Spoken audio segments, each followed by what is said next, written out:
बोलिए सतगुरु कबीर साहिब की जय।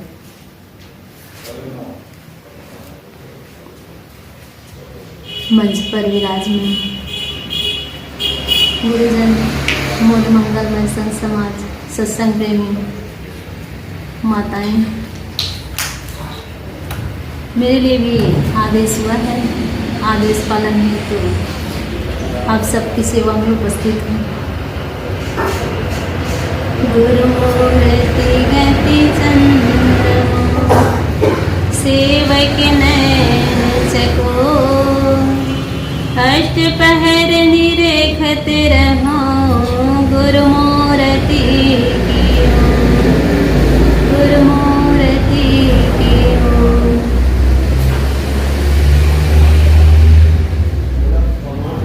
सतगुरु कबीर की एक साखी पर कुछ कहूँ।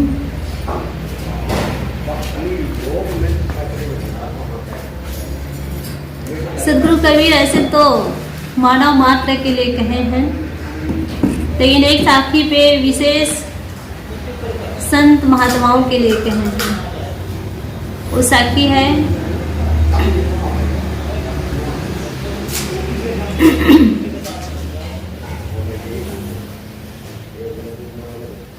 सोना सज्जन साधु जन टूट जुड़े सौ बार, कुंजर कुंभ कुम्हार के एक धक्का दरार। सतगुरु कबीर कहते हैं कि सोना और सज्जन, और एक कहते हैं आगे साधु जन टूट जुड़े सौ बार, और आगे कहते हैं जैसे कुम्हार घड़ा बनाते हैं, उसमें अगर एक धक्का लग जाए तो टूटकर चूर-चूर हो जाता है और उसको हम और नहीं जोड़ सकते, दोबारा उसको पूरा घड़ा नहीं बना सकते। तो सतगुरु कबीर कहना चाह रहे हैं कि सज्जन साधुजन कई बार उनको ठोकर लगती है, कई बार लोग उनको दुखी करते हैं, कई बार लोग उसको परेशान करते हैं, तब भी से वो टूटते नहीं। जिस प्रकार से सोना को चाहे जितना बार उसको गला करके, तपा करके, ठोक करके अनेक प्रकार के नए नए गहने का निर्माण किया जा सकता है, उसी प्रकार से गुरुजन संतजन जितना उनके जीवन में प्रतिकूलता आए, उनका जीवन और निखार से भर जाता है। वैसे संतजन कहते भी हैं कि जीवन में प्रतिकूलता आना जरूरी है। जब तक हमारे जीवन में प्रतिकूलता नहीं, तब तक हमारे जीवन में निखार भी नहीं। सोना को जितना तपाते हैं वैसे उसमें चमक हम देख पाते हैं। इसी प्रकार से हमारे जीवन में भी प्रतिकूलता आए ना, तभी हम उस प्रतिकूलताओं से निपट करके आगे बढ़ जाते हैं, तो हमें सहने की क्षमता होती है, तभी हम आगे बढ़ते हैं। और कहते हैं टूट जुड़े सौ बार। सौ बार का मतलब है अनगिनत बार। अनगिनत बार कोई इंसान टूट जाए और जुड़ जाए, वो है कोई है तो संत जन गुरुजन। संसारी लोग उन्हें चाहे जैसा भी कहे, वे उन बातों को ध्यान नहीं देते हुए वो आगे बढ़ते हैं, आगे बढ़ते हैं, आगे बढ़ते हैं और अपने शिखर तक वो पहुंच जाते हैं, वही अपने लक्ष्य तक पहुंच जाते हैं। इस पर एक और साखी कहते हैं सतगुरु कबीर। सतगुरु कबीर कहते हैं कि कच्चा सरसों पेड़ के खरीफ है न तेल, साधु होना चाहिए पक्का हुए के खेल, कच्चा सरसों पेड़ के खरीफ है न तेल। साधु कैसा होना चाहिए? पक्का होना चाहिए। कैसे पक्का? जिस प्रकार से हम कच्चा सरसों को पेरेंगे तो उसमें हमें न खरी मिले और न तेल। अगर हम साधना जीवन में आ गए, अपना कल्याण के लिए कमर कस लिए, तो हमें हमेशा सावधान रहना चाहिए। न कहीं हमारे जीवन में राग हो, न कहीं द्वेष। बंधुओं, माताओं, जीवन में हम दो ही जगह बनते हैं, या तो हम राग करते हैं या तो हम द्वेष करते हैं। राग और द्वेष के कारण हम बंध जाते हैं। बंधन के दो ही कारण हैं, राग और द्वेष, और इसी में सारे लोग बनते हैं। इसमें संत महात्मा भी अछूते नहीं हैं। इसीलिए किसी कहने वाले ने कहा है कि राग रंग में दुनिया रीझे। कहते हैं राग रंग में दुनिया रीझे, चटक मटक में नारी और भाव भक्ति में साधु रीझे, तीनों निपट अनाड़ी। हम साधु होकर के अनाड़ी ना बने, कहीं हम रीझे ना, कहीं हम भाव भक्ति में आसक्त ना हो जाए, हम राग में ना फंस जाए। धन संपत्ति पुत्र परिवार सबको छोड़कर तो साधना के लिए आते हैं, साधना करने।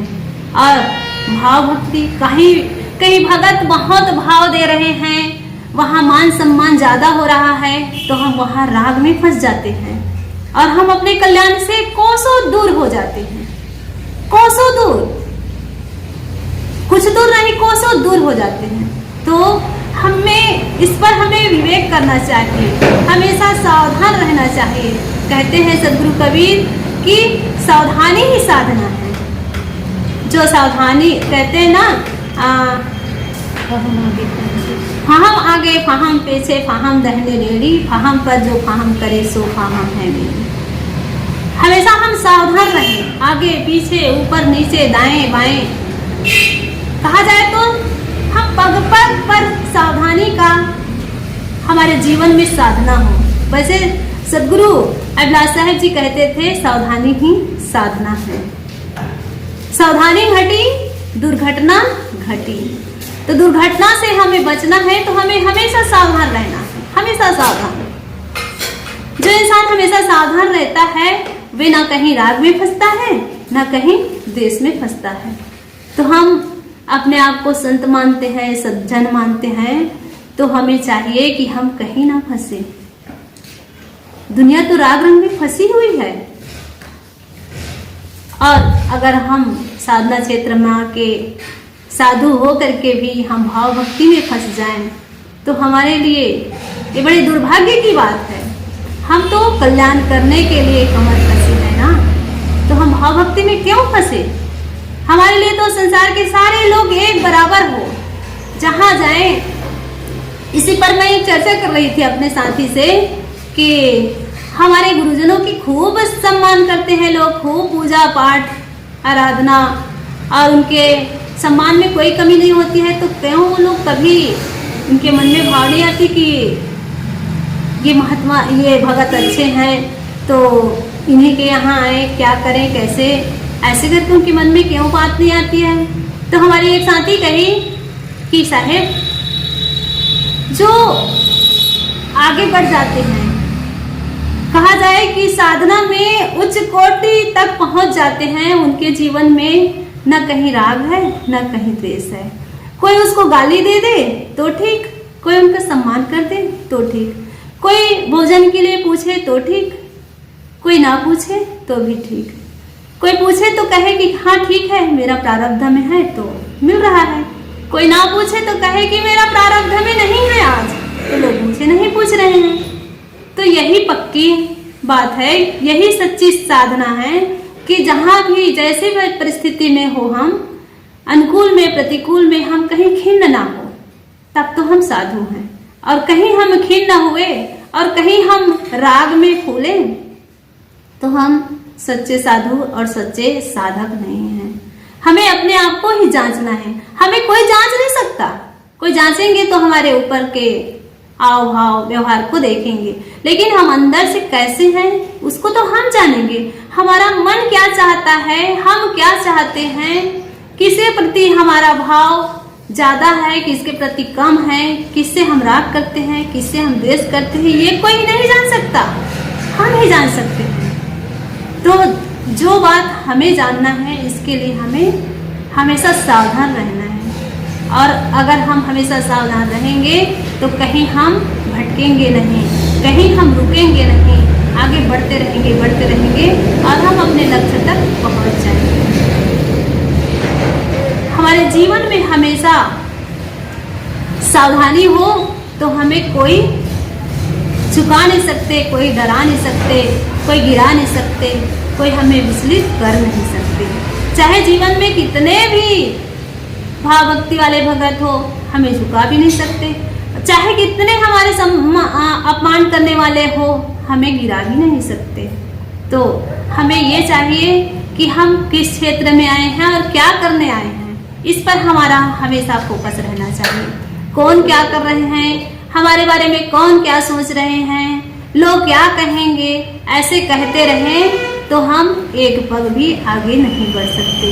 क्योंकि संसारी लोग हमें, वैसे संत महात्माओं को हमेशा लोग उल्टे सीधे कहते रहते हैं, लेकिन जो पक्के संत महात्मा होते हैं, पक्के साधक होते हैं, वो इन सब बातों पर ध्यान नहीं देते, आगे बढ़ते हैं। भगवान बुद्ध भी तो इसी पर कहते हैं, अगर आपके जीवन में कोई प्रकार के गड़बड़ी है, दुख है, तो दुख का कारण मन की गड़बड़ी है। तो जैसे हम किसी की बातों को लेकर के हम दुखी होते हैं, तो कहीं ना कहीं हमारे मन की गड़बड़ी है। सामने वाला तो कह दिए, भाई उनका मुंह है, वो बोल दिए, और हम दुखी हो रहे हैं, हम खिन्न हो रहे हैं, हम परेशान हो रहे हैं, तो ये हमारे मन की कमजोरी है। और साधना जीवन में मन को ही तो साधना है। जिनका मन सधा हुआ है वही साधु है और वही अपना कल्याण कर सकता है। और जिसका मन सधा हुआ नहीं है, कहीं राग में फंस जाता है, कहीं द्वेष में फंस जाता है, वो न साधक है न साधु है, और सच कहा जाए तो सही इंसान ही नहीं है। सही कठोर शब्दों में कहा जाए तो वो सही इंसान ही नहीं है।